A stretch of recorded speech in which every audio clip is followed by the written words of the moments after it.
आजचा सत्कार हा केवळ एका व्यक्तीचा सत्कार नाहीये। हा सत्कार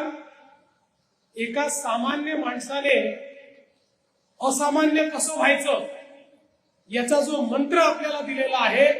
त्याचा सत्कार आपण सगळे लोक मिळून करतो। आताच आपण बघितलं रामशेठ ठाकूरांचं जे आयुष्य आहे, छोट्याशा गावामध्ये जन्माला आल्यानंतर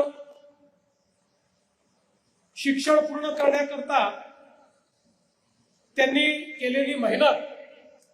आणि विशेषतः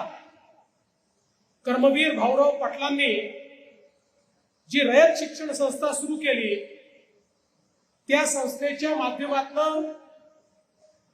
शिक्षण घेण्याची संधी त्यांना प्राप्त झाली आणि त्या काळामध्ये त्यांच्यासारख्या होतकरू पण सर्वसामान्य विद्यार्थ्यांकरता कमवा आणि शिका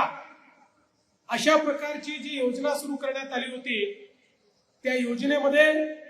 मेहनत करायची, कमवायचं आणि शिकायचं अशा पद्धतीनं आपलं शिक्षण हे रामशेठ पाटलांनी त्या ठिकाणी पूर्ण केलं आणि त्यानंतर ते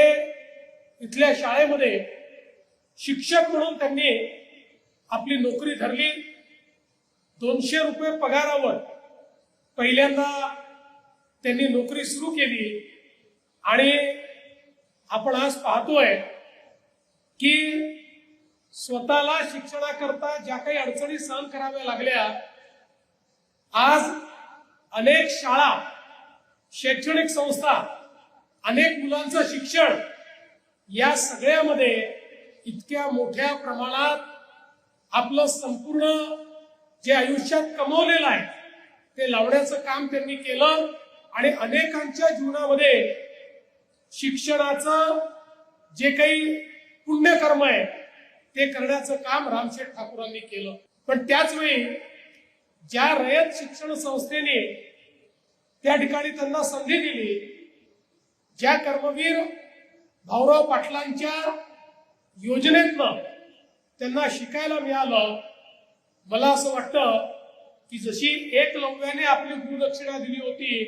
तशी गुरुदक्षिणा देणारे आमचे रामशेठ ठाकूर आहेत। त्या रयत शिक्षण संस्थेच्या जवळपास अनेक प्रमुख इमारती, शाळा असतील, कॉलेजेस असतील, याला सढळ हाताने त्यांनी मदत केली। आताच महेशजींनी सांगितलं 135 कोटी रुपये आणि दरवर्षी एकही वर्ष असं जात नाही की ज्या वर्षी रामशेठ ठाकूर रयत शिक्षण संस्थेला त्या ठिकाणी आपली मदत देत नाही। त्यामुळे एकलव्याप्रमाणे आपली गुरुदक्षिणा गुरुने न मागता देणारे अशा प्रकारचे रामशेठ ठाकूर हे आपल्याला खरोखर अतिशय प्रेरणा देणारे आहेत।